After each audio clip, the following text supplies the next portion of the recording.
Just a little update this evening on these 1907 boots from Red Wing. We've got to around about the 6-month mark, so I thought it was about time to give a little bit of an update and just put them back on the channel and show you how they were doing. So I started off with these at the beginning of the year. I wear these casually for walking. I do quite a lot of walking, so I tend to wear my boots relatively hard. And I was on holiday the other week in Jersey, in the Channel Islands, and a very small island. And over the next couple of years, I plan to walk the whole perimeter, which is about 45 miles or so. And I did about 14.5 miles of that last week with my father-in-law. Really lovely day, really sunny, up and down the cliff paths, quite hard going, all off-road, or predominantly off-road. And all of these guys, and it just reminded me how great they are. Sort of, they're reliable, they're hard wearing, they're comfortable, they're supportive.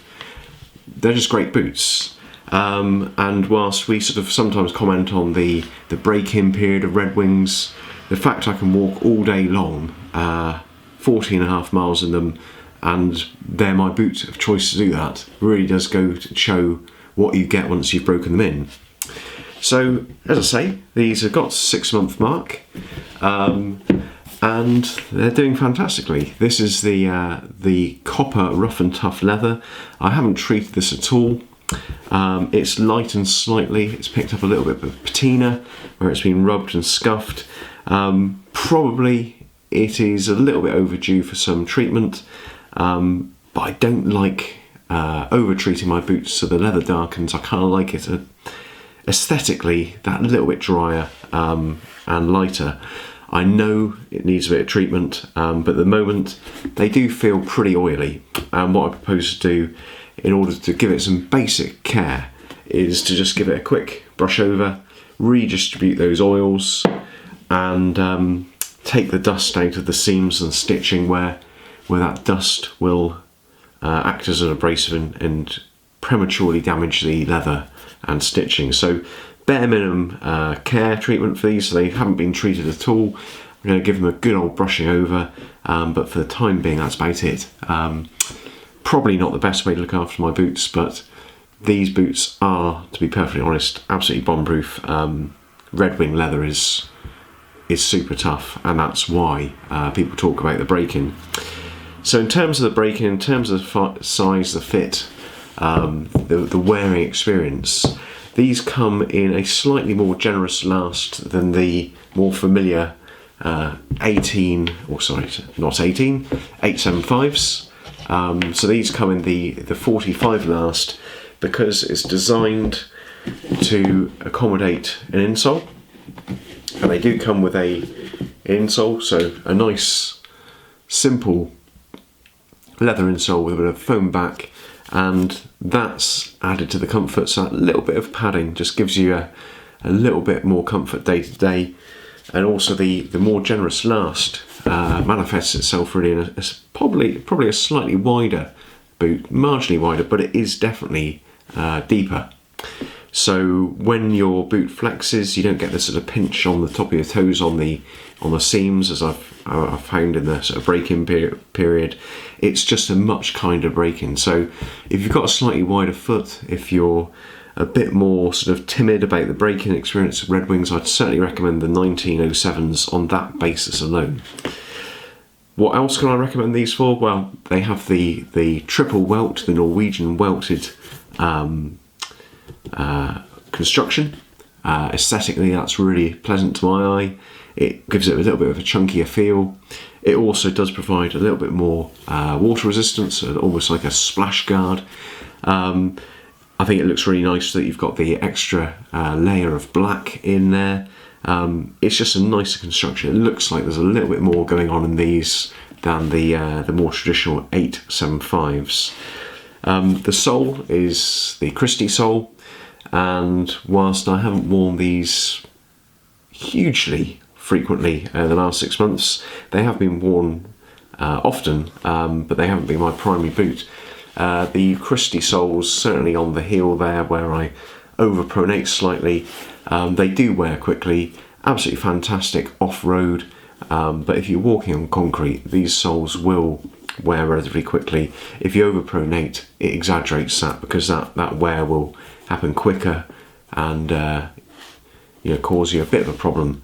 But they do look great. They are comfortable. They are supportive. If you're working in these, you're spending a day on your feet. Christie soles are absolutely fantastic. So yeah, the break-in pretty easy, substantially down to the last. With all Red Wings, with any tough boot, I'd say break-in, the secret is little and often. Don't try and brave it for a whole day. Just wear it sort of for a couple of hours around the house for a few weeks whilst they break in and you mould your feet.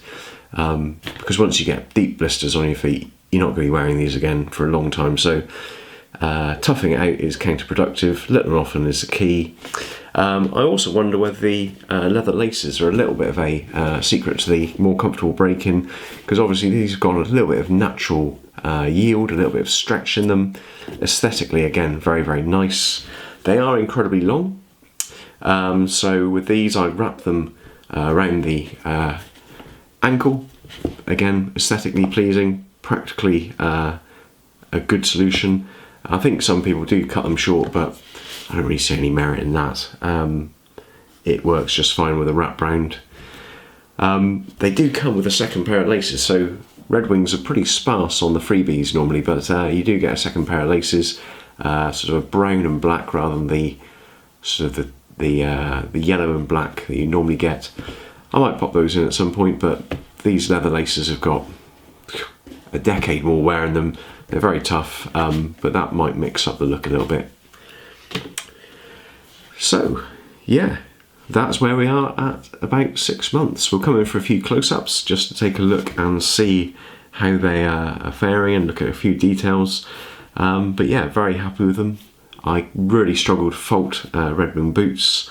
They're simple, robust, incredibly tough, and definitely worth the effort resoling. If you haven't seen my channel before, I'll just point out that these are the 875s. They normally come in a Christie sole as well, but because I was wearing those so quickly, when it came to resole time, I did get these Vibram Commando lug soles put on, and they do wear a lot harder. They change the look up a bit. Aesthetically, I still love the Christie, but actually, day to day, on road, off road, that's a really good option if you're going to get your boots resoled. Okay, well, let's come in for a quick close-up and then we'll wrap the video up. Just coming in for a few close-ups now. I've just given these a little brush over just to redistribute the oils and take out any of the dust and debris from the miles and miles I've walked in the last 6 months. And they're already looking a lot better. They've got that sheen again. I think they're plenty oily enough for the time being. As you can see, the triple welt construction, several layers in the sort of build up, which I think is aesthetically very nice. The Christie sole wearing pretty quickly, certainly on the heel there where the edge is rolling over because of the way I walk, but as I say, very, very comfortable and aesthetically pleasing, so historically accurate. Very much what this type of boot's all about rather. Mock toe, lovely stitching throughout. I always like the triple stitch here where they've chosen to go black, white, or black, ivory and black again. Again here, two-tone stitching. Just nice aesthetic details. On these, the eyelets here are actually branded with Red Wing. They're sort of a gunmetal colour, and the brass is just being exposed just as the laces are causing a little bit of vibration. Again, lovely patina that you see there with age. Very simple construction, very little branding, no lining on the inside, but on these you do get the, you can see in there, probably not, but you get the insoles. On the tongue, as we've sort of pointed out before, you've got the brand, the model, and the sort of the born dates. These are 0518, just down there. So that tells you which month and year they were built.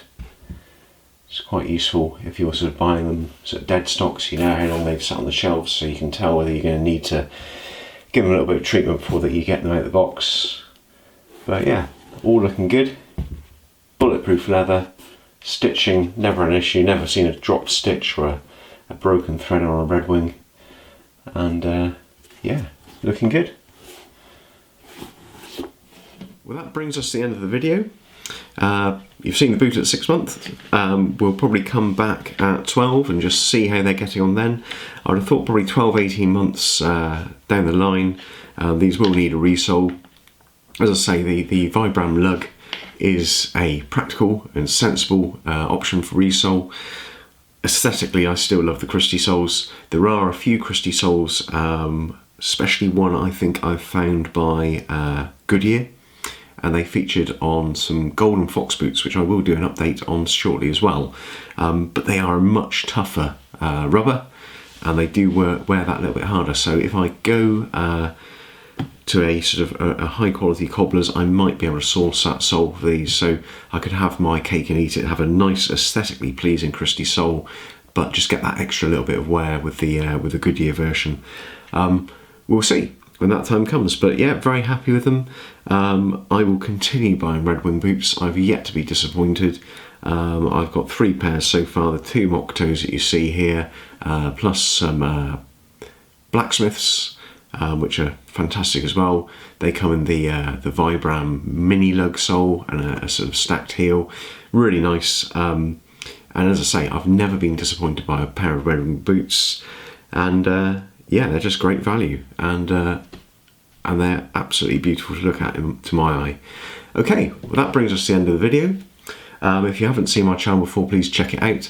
Lots of boot reviews, American heritage boots, handmade British shoes, and everything in between really. I love quality footwear. It's a mainstay of my channel along with denim. If you share those interests, please check it out. Also feature a few videos on pen knives, fountain pens, cycling, guitar. So we might share some other common interests. Love it if you subscribed. Give it a thumbs up if this was helpful, and I'll see you for the next video. Okay, thank you very much. Bye bye.